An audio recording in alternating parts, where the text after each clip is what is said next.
Progressive agriculture कार्यक्रम में आज हम पहुंचे हैं कृषि विज्ञान केंद्र गौतम बुद्ध नगर नोएडा के। अभी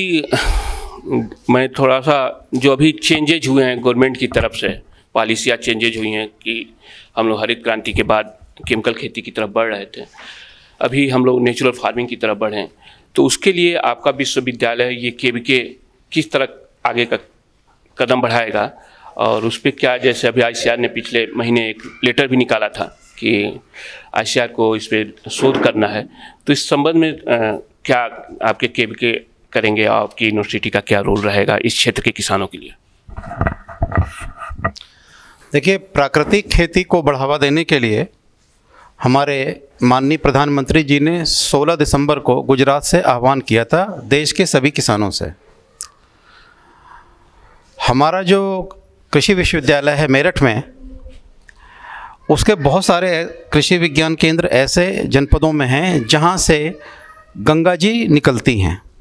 और अगर आप कल के जो आम बजट पेश हुआ है उसमें देखें कि गंगा के पास के 5 किलोमीटर के दायरे में प्राकृतिक खेती को बढ़ावा दिया जाएगा। और जिस प्राकृतिक खेती की यहाँ पर बात हो रही है, ये गौ आधारित प्राकृतिक खेती है। हमारा जो कृषि विश्वविद्यालय है उसने इस प्रदेश में पहल करते हुए आने वाला कल यानी कि 3 फरवरी को हमारे 10 कृषि विज्ञान केंद्रों को विश्वविद्यालय के पशुधन अनुसंधान केंद्र से एक देसी गाय साहिवाल नस्ल की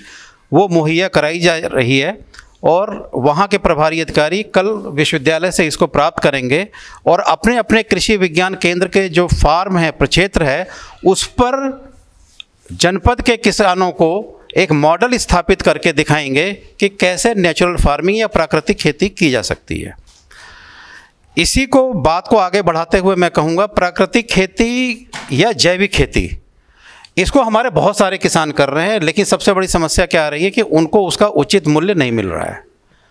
तो हम प्राकृतिक खेती के जो हमारे किसान हैं उनको FPO के माध्यम से जोड़ते हुए, ताकि उनको एक बाज़ार उपलब्ध हो सके, कृषि विज्ञान केंद्र इस दिशा में भी कार्य कर रहा है। और इसमें हम जो हमारे जनपद के किसान भाई हैं उनके लिए भी आने वाले दिनों में प्राकृतिक खेती पर एक बहुत ही बढ़िया प्रशिक्षण आयोजित कराने जा रहे हैं। उसकी जो पहली कड़ी है उसमें हम 30 से 35 हमारे जो वैज्ञानिक हैं उनके प्राकृतिक खेती के बारे में प्रशिक्षित करा रहे हैं। 3 दिवसीय प्रशिक्षण कार्यक्रम विश्वविद्यालय की तरफ से आयोजित किया जाने वाला है। और उसके बाद हम किसान भाइयों को भी प्राकृतिक खेती जनपद स्तर पर इन्हीं जो हमारे प्रशिक्षण लिए हुए वैज्ञानिक होंगे वो यहाँ पर आकर के आपको प्रशिक्षित करेंगे। तो हमारा विश्वविद्यालय इस दशा में ये कार्य कर रहा है। एक और सवाल है कि सरकार जो बजट अलॉटेड की है, तो क्या यूनिवर्सिटी का इस तरह का कोई प्राविधान है कि प्राकृतिक खेती करने वाले, चाहे जो यहाँ पर केवीके है, उन केवीके को कुछ अलग से फंड दिया जाएगा इस तरह का कि वो अपनी इस मुहिम को तेज कर सकें? और ये दादरी जैसे दादरी एरिया है और इस केवीके का क्या रोल रहेगा प्राकृतिक खेती, क्योंकि शहर के नज़दीक है, यहाँ पर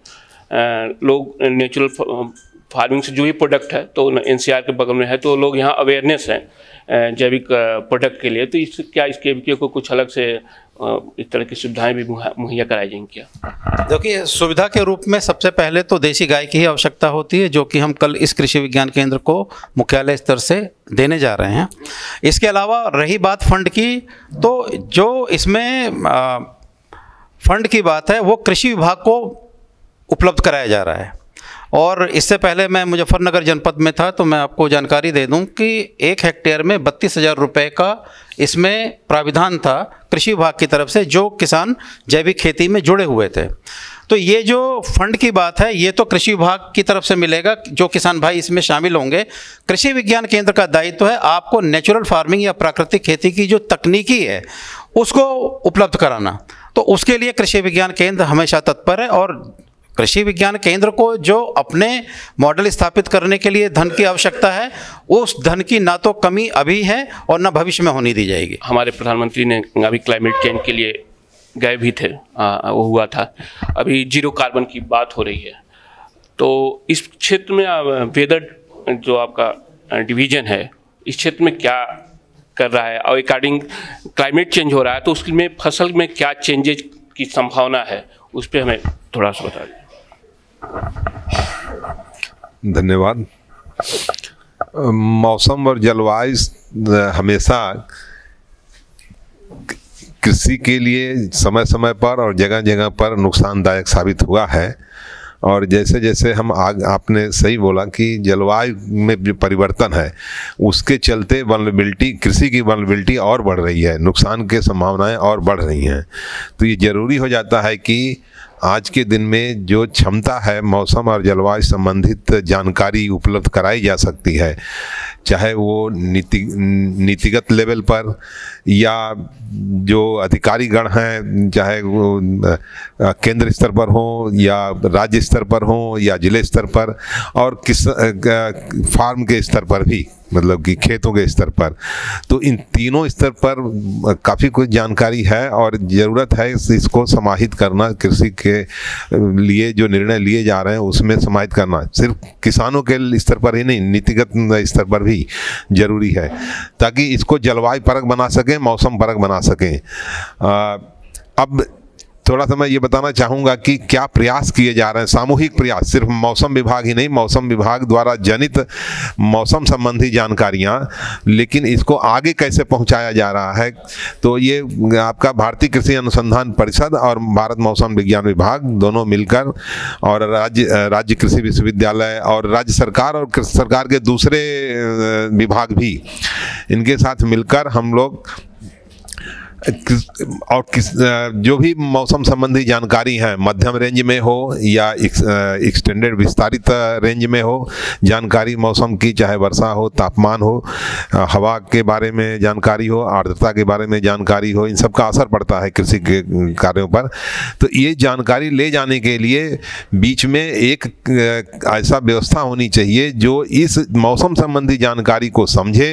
और समझ के किसानों की ज़रूरत को भी समझे, किस तरह का उस समय उस दिन में उस जगह पर किस तरह की ज़रूरत है, फिर इस मौसम की जानकारी को उसमें ट्रांसफॉर्म करे, बदले, मतलब निर्णय के रूप में, और फिर उसके बाद वो जानकारी किसान भाइयों के यहाँ जानी चाहिए मौसम के साथ साथ, मौसम भविष्यवाणी के साथ साथ। इसके लिए कृषि मौसम इकाई स्थापित की गई है देश भर में, और जिले स्तर पर के लिए हम सभी लोग जानते हैं कि कम से कम जो मंचासीन विद्वज्जन हैं कि एक एग्रो क्लाइमेटिक जोन कंसेप्ट लाया गया था भारतीय कृषि अनुसंधान परिषद की तरफ से। तो वहाँ पर इकाइयाँ पूरे देश में 130 इकाइयाँ स्थापित बहुत पहले ही कर ली गई थी, और उनके माध्यम से, उसमें मोदीपुरम का भी यूनिट है, उनके माध्यम से जिले स्तर पर ये मौसम आधारित कृषि संबंधी सलाह बना के भेजे जाते थे। अब उसके बाद हमने ये 3 साल पहले 2018 में इसको ब्लॉक स्तर पर ले गए हैं, और उसमें फिर जिले स्तर पर हम लोग उसी तरह का कृषि मौसम इकाई स्थापित किए हैं ICAR के मदद से, और वो कृषि विज्ञान केंद्रों पर स्थापित किया गया, ताकि जब मौसम की जानकारी को कृषि के रूप में, कृषि संबंधी निर्णयों में बदलना पड़ेगा तो कृषि वैज्ञानिक होने चाहिए। ठीक है, कृषि वैज्ञानिकों का ग्रुप होना चाहिए, कृषि के विभिन्न विषयों के मतलब कि महारत हासिल किए हुए लोग होने चाहिए, एक्सपर्ट होने चाहिए, ताकि उसको बदल सकें। तो और एक अलग से इसमें कृषि मौसम विशेषज्ञ भी इसमें नियुक्ति होती है। तो ये अब तक आज के दिन में 130 प्लस 200 और कृषि विज्ञान केंद्रों पर आज के दिन में पूरे भारतवर्ष में स्थापित कर दिया गया है, और आने वाले दिनों में अगले 3-4 सालों में सारे कृषि विश्वविद्यालय पर, हर जिले में एक कृषि विश्वविद्यालय कम से कम यहाँ पर स्थापित किए जाएंगे। और इसमें ज़रूरत इस बात की है कि अभी एक उदाहरण किसान भाई ने बताया, उदाहरण ऑर्गेनिक खेती के संबंध में, कि अगर बरसात पता हो, आपने कार्बन की बात किया, वो सब तो पता हो कि होने वाला 2 दिन बाद, तो हम पानी नहीं उठाएंगे, पानी उठाएंगे बिजली जलेगी, बिजली जलेगी, मतलब कार्बन का फुटप्रिंट बढ़ रहा है। तो अगर मौसम के आधार पर खेती की प्रक्रिया को हम करते हैं, जो कुछ भी जानकारी उपलब्ध है, तो हम डेफिनेटली क्लाइमेट चेंज को रोकने में हेल्प कर रहे हैं। पूरा नहीं, थोड़ा सा आंशिक कंट्रीब्यूशन हम भी, या आहुति हम भी उसमें दे रहे हैं। नहीं, एक आम किसान को आपकी जो सारी रिसर्च, चाहे वेदर की जो एडवांस वो है, परंतु एक किसान को एग्रीकल्चर वेदर एडवाइजरी के अकॉर्डिंग वो अपनी फसलों का चुनाव करे, उसके लिए एक आम किसान के पास, जैसे दादी जैसी जगह है, उसको कैसे एक आम किसान के पास पहुँचे उसके लिए क्या व्यवस्था बनी हुई है एक आम किसान के लिए? उसकी व्यवस्था तो अभी केवीके पर बनानी है। आपका प्रोग्रेसिव एग्रीकल्चर कार्यक्रम में स्वागत है। ये किसान के लिए मैं जानकारी चाहता हूँ कि उसके लिए एग्रीकल्चर वेदर रिपोर्ट यानी मौसम विज्ञान अनुसार क्रॉप कैलेंडर बनाने का क्या महत्व है, इस पे थोड़ा हमें बताइए। और ये किसान जो एक दादरी का आम किसान है, उसको ये पहुंचाने के लिए यदि कोई कमी रह गई है तो उसके लिए आप लोग क्या कार्रवाई कर रहे हैं या फिर क्या प्लान बना रहे हैं कि एक आम किसान को भी ये जानकारी मिल सके कि जो हम कि ये किसान यदि बारिश होने वाला है, पाला पड़ने वाला है, यदि पाला पड़ता है तो उसके सरसों में माहो की फसलें कीड़े लगते हैं या फिर आलू में पछेती रोग लगता है, तो उसके लिए क्या आप लोगों के पास क्या कोई योजना या प्लान है, उस पर थोड़ी हमें बताइए। जी, तो मैं आपको बताना चाहूँगा इस विषय में। अभी भारत मौसम विज्ञान विभाग जो नई दिल्ली के वैज्ञानिक यहाँ पे आए हुए हैं, जिनसे आप रूबरू हुए, उन्होंने बताया। तो मैं सरदार वल्लभ भाई पटेल कृषि विश्वविद्यालय मेरठ में कार्यरत हूँ और IMD जो भारत मौसम विज्ञान विभाग है उसके सहयोग से पश्चिमी उत्तर प्रदेश के 20 ज़िले हैं, जिसमें सहारनपुर से लेकर शाहजहाँपुर तक और ये पूरा आगरा और ये अलीगढ़ का पूरा एरिया, पीलीभीत बरेली से लेकर के पूरा ये NCR का जोन, इन सारे ज़िलों में हम मौसम पूर्वानुमान जारी करते हैं। और साथ ही साथ मौसम आधारित कृषि परामर्श सेवाएं क्या हैं कि अगर अगले 4 दिन मौसम में क्या परिवर्तन होगा, उसके आधार पे आप अपने खेती में क्या चीज़ें समाहित करें, उसकी भी जानकारी हम देते हैं। देने का जो हमारा माध्यम है, एक तो हम SMS के थ्रू देते हैं, जिसमें हम 30 लाख किसानों को SMS भेजते हैं। वो थोड़ा सा इस समय कम हो गया है। उसके बाद हम धीरे धीरे सोशल मीडिया का प्रयोग कर रहे हैं और व्हाट्सएप ग्रुप बहुत सारे हमने बना रखे हैं, जिसमें हम किसान भाई को सीधे जानकारी देते हैं कि क्या अगले 3-4 दिनों में मौसम में क्या परिवर्तन होना है और उसके लिए आप क्या करें। अभी आपने बताया कि रोग से संबंधित या कीट से संबंधित जानकारियाँ जो क्या होती हैं, तो हमने उस समूह में बहुत सारे अपने वैज्ञानिकों को भी जोड़ रखा है। और जिस तरह मौसम परिवर्तन होता है उससे संबंधित किस रोग का प्रकोप ज़्यादा होना है या कम होना है, उसको लेकर के भी हम इनको आगाह करते हैं और उसकी जानकारी देते हैं। तो ये जो ग्रामीण कृषि मौसम सेवा परियोजना है, जो हमारे सरदार वल्लभ भाई पटेल कृषि विश्वविद्यालय में संचालित की जाती है और माननीय कुलपति जी के निर्देशन में उस पर उनका बहुत फोकस होता है कि इस परियोजना से विश्वविद्यालय का जो आउटरीच है सीधे किसानों से जुड़ा हुआ है, उस पर कार्य करने की ज़रूरत है। और उनकी आशा के अनुरूप जो प्रसार निदेशालय हमारा है, जहाँ पे डॉक्टर PK सिंह सर यहाँ बैठे हुए हैं, हम सभी लोग मिल करके, इस केंद्र के जो अध्यक्ष हैं डॉक्टर मयंक राय सर, हम सब लोग मिल करके पूरी कोशिश कर रहे हैं कि जितना सटीक सूचना सटीक समय पे किसानों के पास हम लेकर के जाएं, जिससे बदलते मौसम में वो अपने खेती में होने वाली हानि से बच सकें और अधिक से अधिक लाभ उसे कमा सकें। ये जो अपने देश में अभी जो बात हो रही है कि रासायनिक खेती से बहुत ज़्यादा इफेक्ट पड़ रहा है, पर्टिकुलर सब्जी साग सब्जी खेती में, तो उन किसानों को आप क्या मशवरा देंगे कि जिससे हमारे जो उपभोक्ता खा रहे हैं, जैसे उनसे बीमारी भी फैलने का डर रहता है, चाहे उसका साइड इफेक्ट भी पड़ रहा है, तो उन सब्जी ग्रोअरों से को, चाहे सब्जी जो उगाने वाले किसानों को आप क्या मैसेज देना चाहेंगे? क्योंकि आपका जो KVK है वो दिल्ली से सटे और NCR से सटे है और यहाँ सब बहुत से किसान सब्जी की खेती करते हैं, तो आप इस पर थोड़ा सा हमें बताइए कि यहाँ के किसानों को क्या करना चाहिए। जो हमारे व्यूवर्स हैं और हमारे खासकर किसान भाई, कृषि मित्र हैं, जो जिनको हम किसान नहीं बोलते हैं, उनको कृषि मित्र हम बोलते हैं। तो मैं उन कृषि मित्रों से ये हमेशा बार बार मैं अपने मैसेज के माध्यम से कहता रहता हूँ, आप अपना दिमाग लगाइए और सोचिए कि हमारी लागत कैसे कम हो और हर तरह से प्रयास करिए कि हमारी खेती की जो लागत है वो कम करें। लागत कैसे बढ़ जाती है? जब हम बाज़ार से बीज खरीदते हैं, बहुत महंगा बीज होता है, तो बीज का उत्पादन अगर हम अपने स्तर पे करें, बीज का उत्पादन अगर हम अपने स्तर पे करते हैं, तो मुझे लगता है कि हम पहले तो अपनी लागत को कम कर लेते हैं। दूसरा क्या होता है, बीज तो हमने उत्पादन कर लिया, उसके साथ साथ हम अपने जो हमारे जो स्वाभाविक संसाधन हैं जो खेतों में हमको मिलते हैं, आसपास मिलते हैं, उनको अगर हम खाद के रूप में प्रयोग करें, उनको सड़ा करके खाद के रूप में प्रयोग करें, डिकम्पोजर का प्रयोग करें, तो उससे लागत कम हो जाती है। तीसरी चीज़ होती है कि उससे क्या होता है, हमारा फर्टिलाइज़र का जो खर्चा है, जो रासायनिक उर्वरक का खर्चा है, वो कम हो जाता है। तीसरी चीज़ क्या है कि जो हम रासायनिक दवाएं बार बार यूज़ करते हैं और वैज्ञानिक बताते हैं कि ये नहीं यूज़ करना है, ऐसे नहीं यूज़ करना है और जितनी ज़रूरत है उतना ही यूज़ करना है, लेकिन किसान क्या करते हैं कि खाद भी जितनी अनुशंसित है उससे कई गुना मात्रा में प्रयोग करते हैं, उससे आपकी खेती की लागत बढ़ती है और वो सब्जी के किसानों पे भी लागू होती है। इसके साथ साथ जब आप बीज शोधन कर देते हैं तो आपका बीमारी नहीं लगती है, तो आप उससे भी लागत कम हो जाती है और बाद में आप जो है